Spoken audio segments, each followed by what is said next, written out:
لله رب العالمين والصلاة والسلام على رسوله الكريم محمد وعلى آله وأصحابه أجمعين. أعوذ بالله من الشيطان الرجيم. بسم الله الرحمن الرحيم.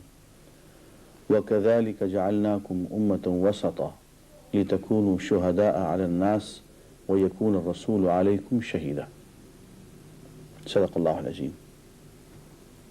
ناظرین السلام علیکم. آج اس پروگرام میں ہم اس بات پہ گفتگو کریں گے کہ امت مسلمہ امت وسط کیسے ہے. سورہ بقرہ کی اس آیت میں یہ درج ہے کہ ہم نے تمہیں ایک درمیانی امت، اعتدال والی امت بنایا ہے تاکہ تم لوگوں پر گواہ بن جاؤ اور رسول تم پہ گواہ ہو. ہمیں صرف یہ دیکھنا ہے کہ یہ امت وسط سے کیا مراد ہے. امت وسط کے ساتھ ساتھ کئی جگہ یہ بھی ہمیں بتایا گیا کہ یہ درمیانی امت اس لیے ہے کہ اس کی ہر بات میں اعتدال پایا جاتا ہے. پوری دنیا افراط و تفریط کا شکار اور یہ ہمیشہ درمیان میں. آج میں 2-3 مثالوں سے یہ بات عرض کروں گا کہ کس طرح سے امت مسلمہ امت اعتدال ہے اور کس طرح سے دین اسلام جو ہے وہ دین عدل و اعتدال ہے. اگر ہم انسانیت کی تاریخ کو ذرا غور سے دیکھیں اور خاص طور پہ وہ دور جبکہ حضور اکرم صلی اللہ علیہ وسلم کی بعثت نہیں ہوئی تھی، تو ہم یہ دیکھتے ہیں کہ اس وقت دنیا 2 گروہوں میں بٹی ہوئی ہے. کچھ لوگ اپنے آپ کو روحانی لوگ کہتے تھے، کچھ لوگ اپنے آپ کو دنیا دار کہتے تھے. روحانی لوگ کون ہوتے تھے؟ یہ راہب ہوتے تھے جو رہبانیت پہ عمل کرتے تھے. رہبانیت کیا ہے؟ ترک دنیا. خیال یہ تھا کہ اگر دنیا کو ترک نہ کیا جائے تو اللہ نہیں ملتا. اگر دنیا سے بالکل تعلق توڑ نہ دیا جائے تو روحانیت نصیب نہیں ہوتی. چنانچہ لوگ راہب بن گئے، رہبانیت اختیار کر لی. رہبانیت یہ تھی کہ گھروں کو چھوڑ کے پہاڑوں کی کھوہ میں، غاروں میں، جنگلات میں، کہیں کسی پہاڑ کی چوٹی میں بالکل تنہائی میں انسان جا کے رہے اور وہاں اللہ اللہ کرے، پوجا پاٹ کرے، تپسیا کرے اور انسان سے اس کا کوئی تعلق نہ رہے. اور یوں اس کو آہستہ آہستہ روحانیت نصیب ہونے لگتی تھی.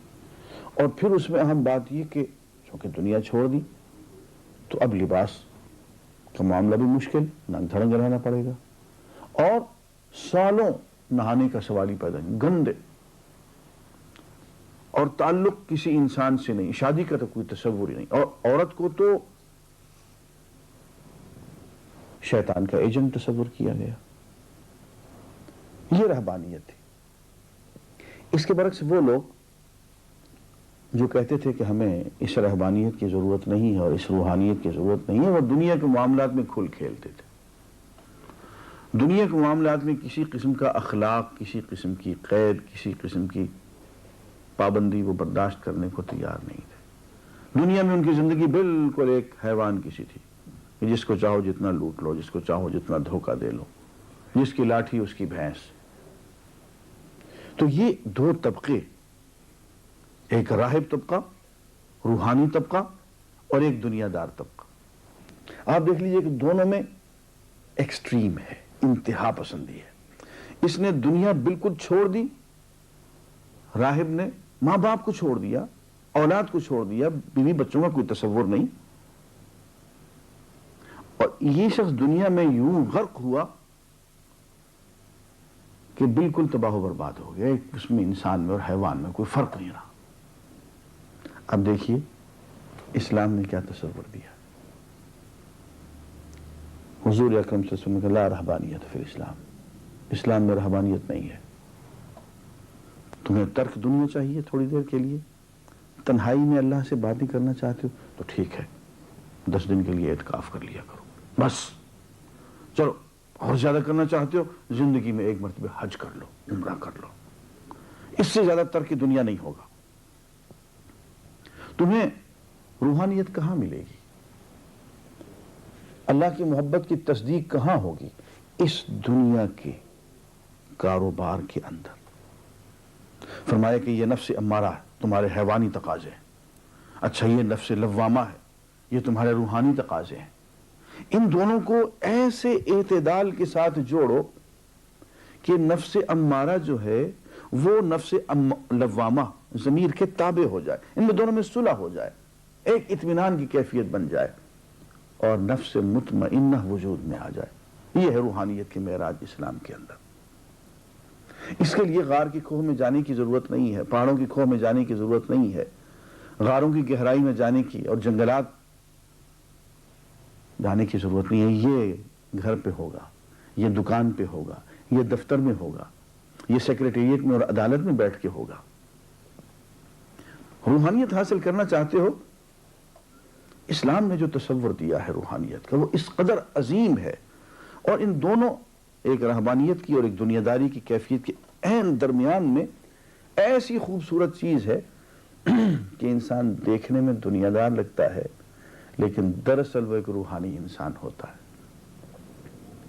فرمایا کہ وَابْتَغِ فِي مَا آتَاكَ اللَّهُ الدَّارَ الْآخِرَةَ، یہ جو اللہ نے تمہیں اس دنیا میں دولت دے رکھی ہے، تمہیں طاقت دے رکھی ہے، قوا دے رکھے ہیں، ٹیلنٹس دے رکھے ہیں، اولاد دے رکھی ہے، حویلیاں دے رکھی، یہ ساری نعمت دنیا کی جو ہے ان کے ذریعے سے ان کو یوٹیلائز کر کے دار آخرت کی تلاش کرو۔ دنیا کے راستے سے اللہ تک جا پہنچو، لیکن اللہ تک پہنچنے کا راستہ جو ہے وہ دنیا سے باہر سے کہیں نہیں جاتا ہے، وہ ترک دنیا سے کہیں نہیں حاصل ہوتا ہے، وہ دنیا کے اندر رہتے ہوئے اسی میں سے گزرتے ہوئے حاصل ہوگا۔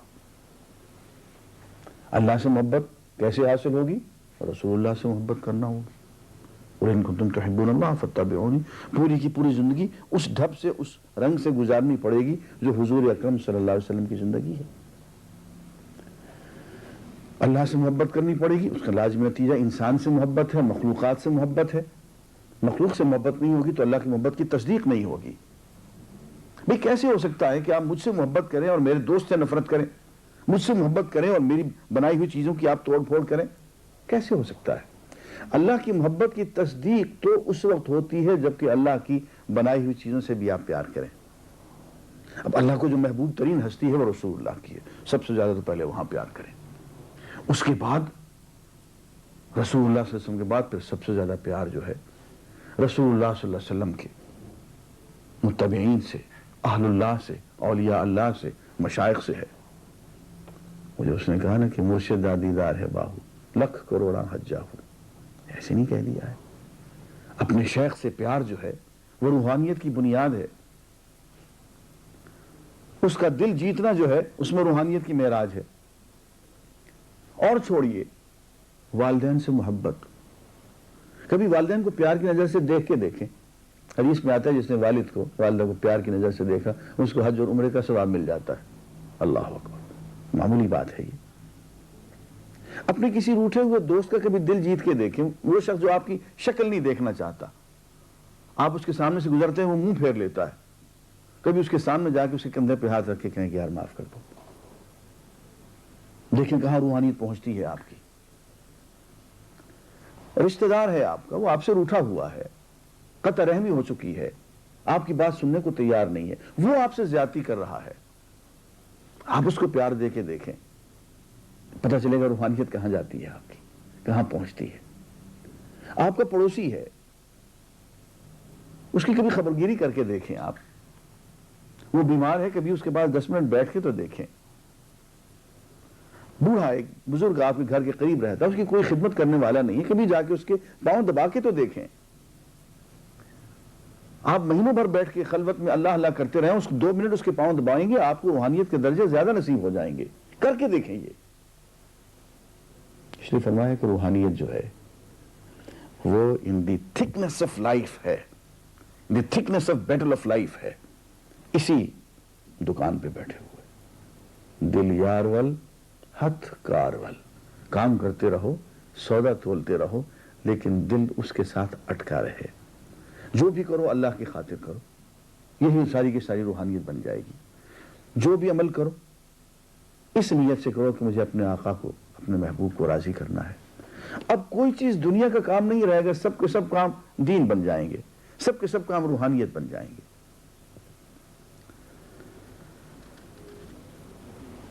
یہ تصور ہے اسلام میں روحانیت کا. اب دیکھیے ایک تصور رہبانیت کا جس میں پوری کی پوری دنیا کو چھوڑ دیا، بالکل سال سال نہائے نہیں، گندے قریب سے کوئی گزرے تو بدبو آئے. ایک تصور یہ کہ دنیا کے اندر ڈوبے اور بالکل حیوانیت اختیار کر لی. اس کے مقابلے میں اسلام نے جو تصور دیا ہے وہ بالکل درمیان کے اندر ہے، عدل اور اعتدال. اس میں پتہ چل رہا ہے کہ آپ رہبانیت کے تمام مقامات آپ کو حاصل ہو گئے، وہ مقامات جو رہبانیت میں حاصل ہوا اس سے بھی زیادہ حاصل ہو گئے، اور دنیا کے اندر بھی اللہ تعالیٰ نے آپ کو وجاہت عطا کر دی. یہاں میں ایک اور بات بھی آپ کی خدمت میں عرض کروں.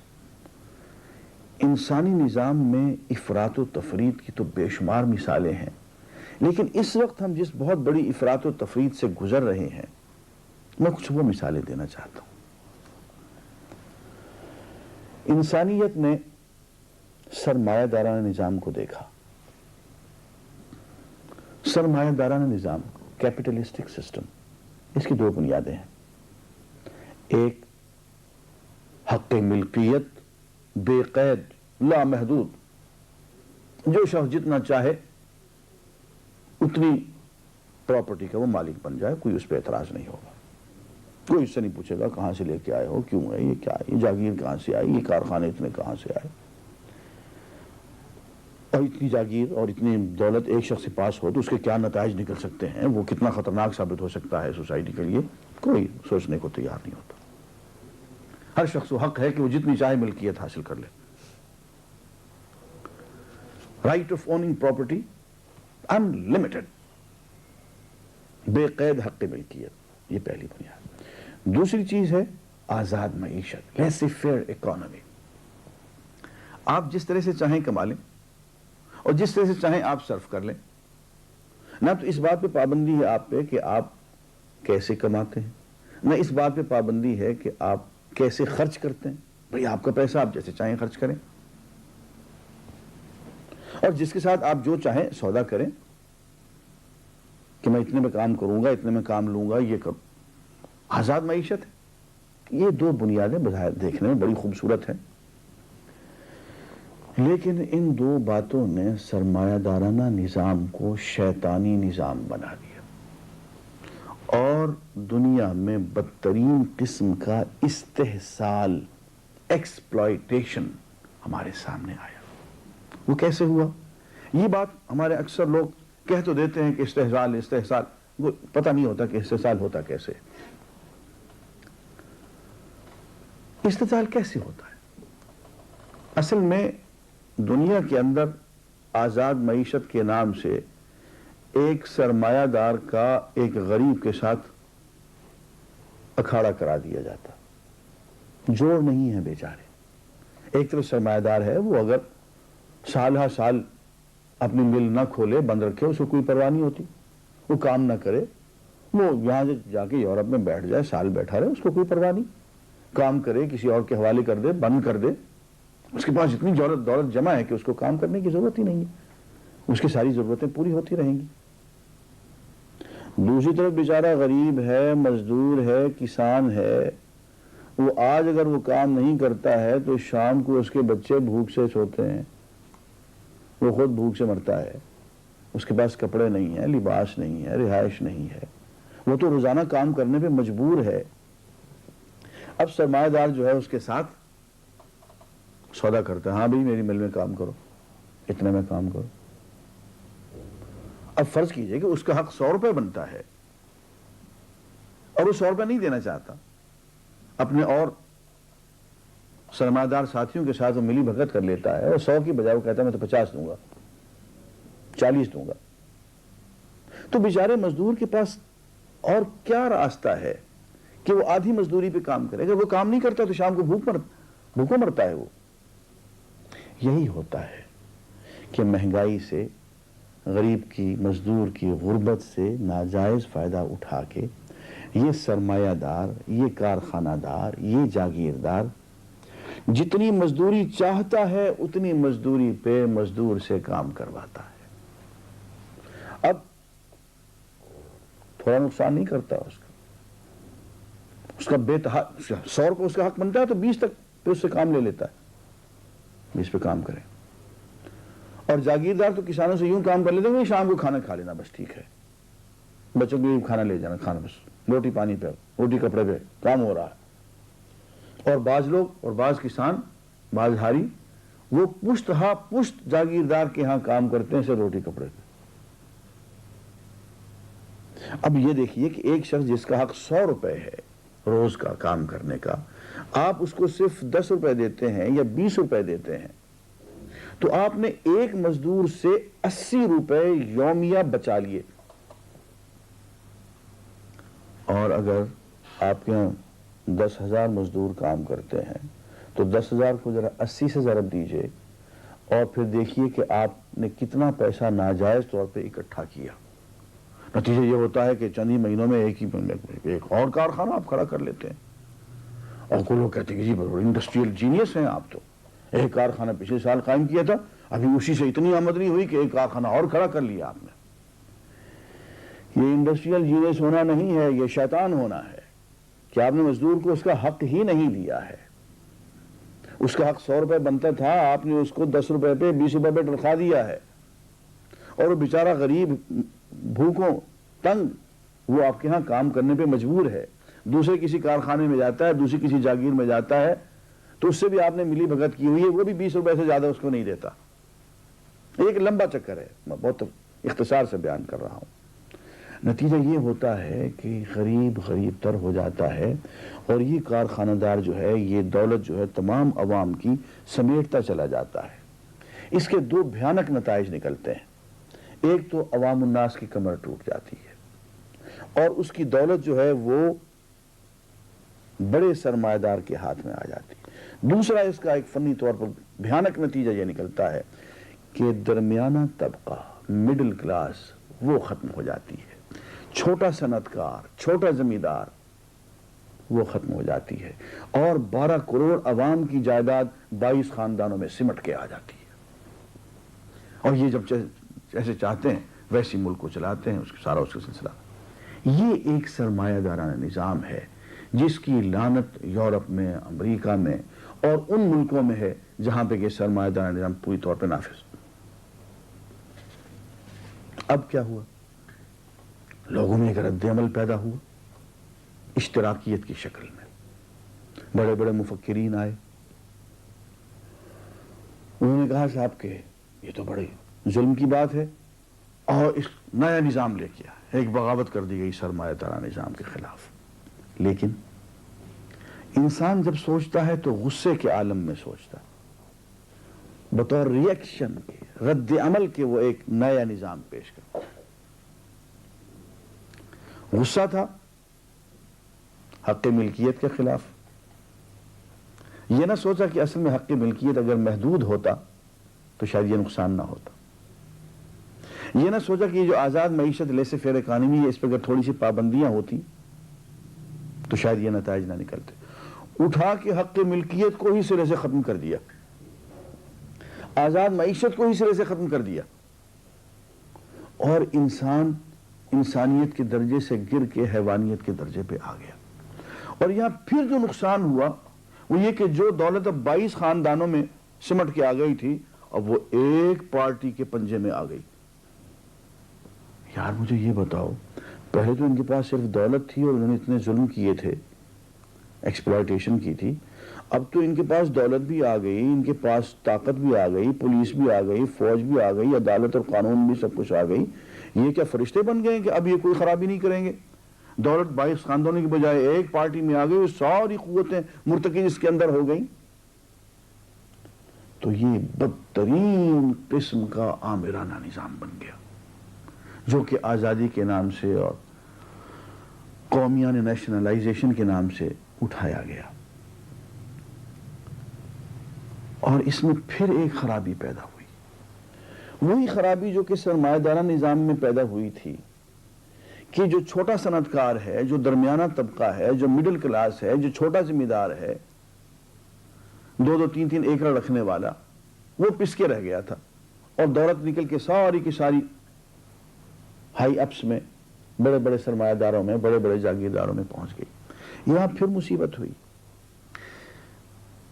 جو ایکسپلائٹ کرنے والے تھے وہ تو چند خاندان تھے، لیکن جب سوشلزم آیا تو اس نے کہا بھائی حق ملکیت سب کا ختم، جس کے پاس 200 مربع ہے اس کا حق ملکیت بھی ختم، اور جس کے پاس 5 ایکڑ ہے اس کا بھی ختم.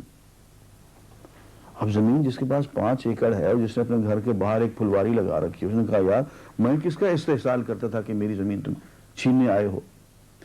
ایک کارخانہ دار ہے، چلو اس کا بڑا کارخانہ ہے، اس کے یہاں 10,000 مزدور کام کر رہے ہیں، وہ اس تمام مزدوروں کو 100 روپے کی بجائے 80 روپے دیتا ہے، استحصال کر رہا ہے، لوٹ رہا ہے. چلو اس کا کارخانہ تم نے چھین لیا، قومی ملکیت بنا لیا، بڑا اچھا کیا.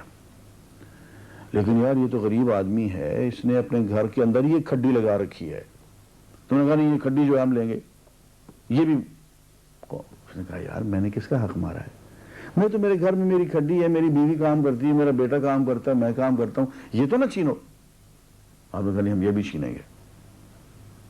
انسانی سوچ ہے نا، افراط اور تفریط ہو گئی نا. نتیجہ یہ نکلا کہ بہت بڑی تعداد میں، کروڑوں کی تعداد میں وہ لوگ مارے گئے جو چھوٹے صنعت کار تھے، چھوٹے کاشتکار تھے، جنہوں نے اپنے گھر کے باہر چھوٹی چھوٹی پھلواریاں لگا رکھی تھیں. انہوں نے مقابلہ کیا کہ ہم زمین نہیں دیتے، ہم اپنا چھوٹا سا کارخانہ نہیں دیتے. ان کو آپ نے مار دیا کروڑوں کی تعداد میں. لینن نے 1.25 کروڑ کے قریب انسانوں کو قتل کیا، اسٹالن نے 1.5 کروڑ کے قریب انسانوں کو قتل کر دیا. اور یہی لوگ تھے، چھوٹے صنعت کار تھے، چھوٹے زمین دار تھے، جنہوں نے مقابلہ کیا اور مارے گئے. نتیجہ یہ نکلا کہ جو خرابی سرمایہ دار نظام میں تھی وہی کی وہی خرابی اشتراکی نظام میں بھی آ گئی، اور اس سے بدتر ہو کے. اور سرمایہ دار نظام اپنی خرابیوں کے باوجود اب بھی چل تو رہا ہے، لیکن اشتراکی نظام تو بیچارہ 70 سال سے زیادہ وقت ہی نہیں نکال سکا، وہ تو بالکل ہی اس کی خودکشی ہو گئی. اب ان دو ایکسٹریمز، انتہاؤں کے درمیان اسلام کو دیکھیے. اسلام حق ملکیت کو تو مانتا ہے، لیکن بے قید حق ملکیت کو نہیں مانتا. سوچنے کا حق ہے ریاست کو، حکومت کو، کہ اس شخص کے پاس اگر 300 مربع ہے تو یہ کہاں سے آئی ہے اور کیسے آئی ہے، اور اس کے پاس یہ رہنی چاہیے، یہ اس کا کوئی بندوبست کیا جائے. حق ملکیت اسلام میں بے قید نہیں ہے. دوسری بات، یہ دیکھا جائے گا کہ ملکیت کا مصدر اور منبع کیا ہے، ذریعہ کیا ہے. یہ جاگیر جو اس کو ملی ہے کسی غداری کی عوض تو نہیں ملی ہے، دیکھنا پڑے گا. یہ سرمایہ داری جو اس نے حاصل کی ہے کسی ایکسپلائٹیشن کی شکل میں تو نہیں کی ہے، اس نے کسی بہت بڑے ظلم، کسی بہت بڑے فراڈ کے نتیجے میں تو یہ شخص سرمایہ دار نہیں بنا ہے. یہ دیکھنا پڑے گا. دوسری بات، آزاد معیشت کا جو تصور سرمایہ دار نظام میں ہے، اسلام میں وہ نہیں ہے. آپ جیسے چاہیں کما لیں، ہرگز نہیں. کمانے کے لیے آپ کو طریقے اختیار کرنے پڑیں گے جو جائز ہوں گے. آپ کا پیسہ آپ جیسے چاہیں خرچ کر لیں، آپ کو بالکل حق نہیں پہنچتا ہے. آپ کو ویسے ہی خرچ کرنا پڑے گا جیسے کہ اسلام کہتا ہے. آپ اس کو شراب میں، جوئے میں، غنڈہ گردی میں، چوری میں، علل تللوں میں، عیاشیوں میں آپ صرف نہیں کر سکتے ہیں. آپ اسراف نہیں کر سکتے ہیں، تبذیر نہیں کر سکتے ہیں. تبذیر یہ ہوتی ہے کسی ناجائز جگہ پہ خرچ کیا جائے. شراب پینا ہی حرام ہے. اب شراب پینے پہ آپ اگر 10 روپے بھی خرچ کریں گے تو حرام ہے. اسراف کیا ہے؟ اسراف یہ ہے کہ کسی ایسی جگہ پہ خرچ کیا جائے جو حلال ہے، ضروری ہے، جیسے مکان بنانا، مسجد بنانا، لیکن وہاں پہ ضرورت سے زائد خرچ کر دیا جائے حلال چیز پہ، یہ اسراف کہلائے گا. دونوں کو حرام قرار دے دیا. کہ حلال چیز میں بھی ضرورت سے زیادہ خرچ نہیں کریں گے آپ، اور حرام پہ خرچ کرنا تو ویسے ہی بالکل حرام ہے. تو آزاد معیشت کا تصور بھی اسلام میں ایسا نہیں ہے. اب آپ دیکھ لیجئے کہ اسلام اس اعتبار سے سرمایہ دارانہ نظام کی نفی کرتا ہے، اشتراکیت کی نفی کرتا ہے، اور بالکل دونوں کے درمیان ایک عدل اور اعتدال کا نظام لے کے آتا ہے. بالکل اسی طرح سے جیسے کہ اسلام جو ہے نہ تو لا بے قید جمہوریت کا قائل ہے جو مغرب کی ہے، نہ اس سلطانی نظام کو اور ملوکیت کا جس میں بادشاہ جو غلطی اس سے نہیں ہوتی، وہ جو جھک مارتا چلا جائے اس کی جھک جھک نہیں ہوتی، بلکہ وہ اللہ کا حکم ہوتا ہے. تو وہ ایکسٹریمز ہیں. بادشاہ جو بھی کرے وہ درست، اور اب عوام جو کچھ کریں وہ درست نہیں. صاحب نہیں، اسلام بالکل درمیان میں آتا ہے. بادشاہیت ملوکیت بالکل ناجائز، اور عوام کو بھی قانون بنانے کا کوئی اختیار نہیں. ان الحکم الا للہ، قانون تو بنا بنایا اللہ تعالیٰ دیں گے. ہاں اس کی انٹرپریٹیشن، اس کے آگے عملی تعویل، اس کی تفسیر، اس کو مزید جو تقنین جو آپ کرتے ہیں، قانون بناتے ہیں، وہ آپ کر سکتے ہیں. محدود ہوگی، لامحدود جمہوریت بھی نہیں ہے اور ملوکیت بھی نہیں، بالکل درمیان میں ہوگا. اس اعتبار سے ہم دیکھتے ہیں تو اسلام کا نظام جو ہے وہ عدل و اعتدال کا نظام ہے. It's always in between the two extremes. وآخر دعوانا ان الحمدللہ رب العالمین.